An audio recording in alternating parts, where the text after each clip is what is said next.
مبروك ترقيتك ومبروك ما جاك، فزيت قالوا لي ترقيتي هناك، حنا نبارك لك ومثلك وشرواك، فعلك من اصلك يا ابيض الوجه مبروك.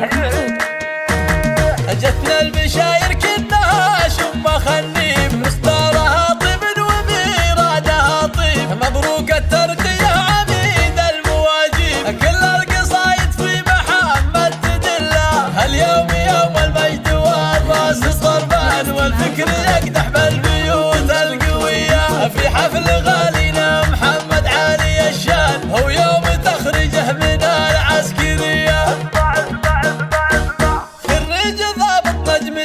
تزهى الامثال والكل له وقف ودق التحيه، رتبة ملازم فيك تفخر وتزداد، وعقبالك تنال الرتب العاليه، رفعت راس ابوك واهلك والاخوان، يا ابو الشجاع والفعول الابيه، ابوك يلي في مواقفه يبان، فهد عميد القوم ستر البنيه، وعمامك اللي في المواقف شجعان، اهل الفعول الصامل الصرمية، وصوالك اللي دايم بكل ميدان، وقفاتهم تشهد ولا هي خفية، يعتبى انتم للفخر دوم عنوان، رؤوس الرجال اهل الفعول الابية، قبيلة اللي عجف الجو دخان، تسكن عادكم كؤوس المنية، جتنا البشاير كنها شم خنيم، مصدرها طيب وميرادها طيب، مبروك الترقية عميد المواجيب، كل القصايد في محمد تدله، اليوم يوم المجد والراس طربان، والفكر يقدح بالبيوت القوية، في حفل غالينا محمد عالي الشان، هو يوم تخرجه من العسكرية،